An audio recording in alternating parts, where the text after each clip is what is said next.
I know it probably felt like this should have happened maybe about a month ago, but now that you're here, how do you feel? I feel good. It's God's timing, and everything happened for a reason. I just stayed ready, rehab well, and just ready for this opportunity. What you do over the last few weeks when you kind of thought you had a spot and then you had to basically primarily get healthy, but then be ready if anybody called? I just rehab twice a day.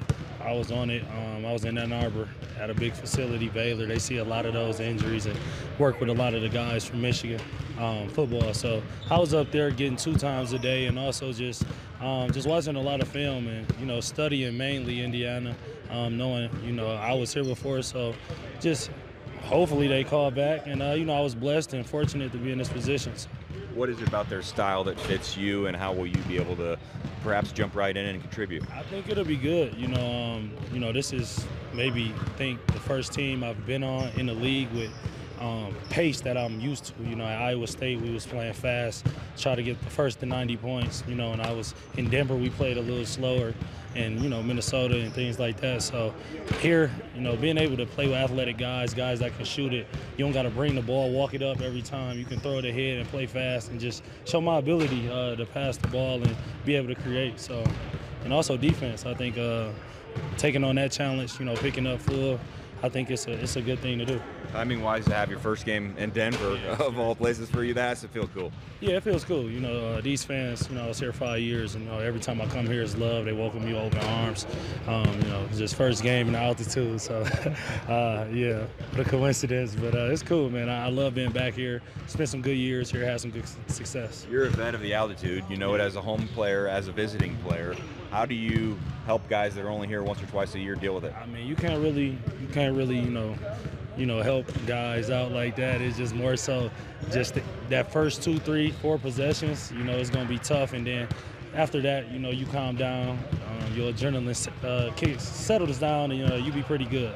I think it's more mental, if anything. So, with me being out and this being my first game, I kind of know what to expect with the altitude. But I think a lot of it is mental, too. When you played for Denver, did you see, oh, man, he's getting tired early? Yeah, I mean, even us, if we went on a road trip for 3, 4 games and come back, we felt it. So it's real for sure, but it's just all about making the best of your possessions in this altitude, because they used to it and they run off mistakes. You mentioned Iowa State. Yeah. Cyclones taking over the world here. I mean, what's your relationship like with Tyrese?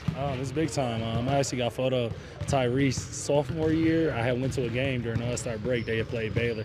We was talking in the stands after the game, and the next year he was drafted, to Sacramento. So it's been good. I'm gonna be picking his brain just on plays that he like after free throws and things like that, and what he do to put himself and also his teammates in good position. So it's good to have someone like Tyrese here with all the success he's had and stuff he's done for this city, and being able to, me look up to him and also get some good feedback on how to make this thing go. What do you recall of watching the playoff run and some of the shots he made? Just greatness. I always said, a funny story, Steve Prohm, he was like, "Are you serious?" It was my first time seeing Tyrese. He was a freshman, real thin. I went down there during the summer and watched their team play. This one, Taylor Horton-Tucker was on the team, and Lindell, and Nick Babb and those guys. And I was like, "That's your best player right there." And he was like, "You think so? We might redshirt him." And I'm like, "Nah, just the little plays he was making out the pick and roll, same stuff he does now, but he was so underrated and so overlooked. You got to respect the guy that's made the best of his, career as he done, all-stars and things like that. So it just shows work ethic, toughness, and, like I said, greatness." One final question. We may not have an availability before Sunday, but probably guarded Steph, matched up against the Warriors over the years. How do you slow Steph down? I mean, you can't really slow him down. You just got to make it tough on him. And it's more so, it's not just one guy. It takes a unit. They train to get him open, get him off, and guys like Draymond, they've been playing together 15, 14 years, so they just know it's Steph's system, so it's going to be a whole team effort to slow him down. Yeah, whirlwind week for you. How do you feel like you're settling in and getting acclimated? Yeah, no, it's been great. It's a great environment, a lot of good coaches and players, welcome me in with open arms and, just helping me to be as acclimated as possible for these games. And each day it's just getting better, just chipping away at it. There aren't a lot of practices. This might have even been your first one with everyone else. How do you, without the practices, get acclimated? Yeah, you got to ask a lot of questions. You got to, come in and do as much extra work as you can. So I think it helps having a group like this, being able to, make it as seamless as possible for me being able to come in and help this team be as successful as possible. Last game to have, 14, 15 rebounds. Is that what you do? Is that you consider that what you kind of hang your hat on? Yeah, and I definitely take a lot of pride in doing the little things. I know it's a very heavy offensive league, but I think being able to do all the little things that can really help a team, get back to where they were last year is really important to me, and I take a lot of pride in that. Obviously, there have been a lot of injuries, but what have been your initial observations of your teammates and the organization? Yeah, we definitely keep our heads high. You definitely don't prepare for these situations, but we're doing the best job possible with the circumstances that are given. So tough weekend, Denver, Golden State. If you're matched up against, let's say Sunday, Draymond, how do you go about that matchup? Yeah, you just got to, he's a competitor, so you got to bring that, aggressiveness, that competitiveness, and just go out there and enjoy it. It's basketball, and I love doing this every single day, and just got to trust your teammates, trust the coaching staff, and we put this work in for a reason, so it's being able to trust our work. I feel like it's been a really good week for you. How would you describe your week? This week's been good. Had a good couple of games. Personally, but we still working on us as a team right now. So looking forward to the next couple of games. When you face Denver, Jokic comes immediately to mind. Yeah. What have you learned playing against him, and what do you have to try to do to take away his strengths?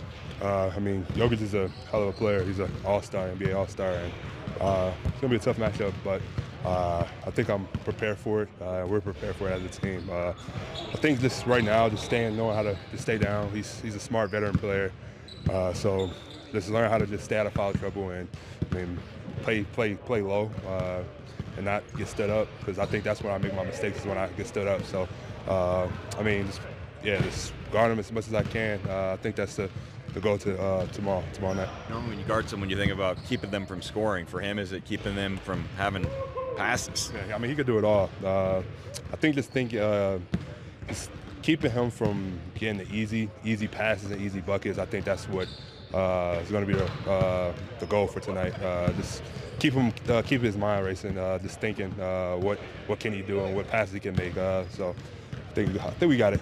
I've asked Rick a couple times, and he's talked about how offensive rebounding has been a big point of emphasis all season to try to get an edge. How is it 1 through 5, everybody adopting that mindset of crashing the glass, maybe more than even previously? I think we're, implementing that helps us a lot, especially on the offensive end. I think second chance points is helping us big time right now. The guys love it. That's my play style, sort of this offensive rebounding. So having other guys be able to crash and take their man away from helping rebound, it sort of creates. So, it's something we just continue to build on and keep working on. There's a chance you'll play with 3 guys tomorrow that maybe a week ago weren't even on this team. How do you get them up to speed to your style? I think they've been doing a job real well. I think the coaches and stuff have been helping a lot with that too, just getting extra work in after practice, before shoot-around, just even film. I've been seeing them work on it pretty much every day we've been in the gym, so I think they're all caught up now and stuff, and it's going to be fun playing with the guys.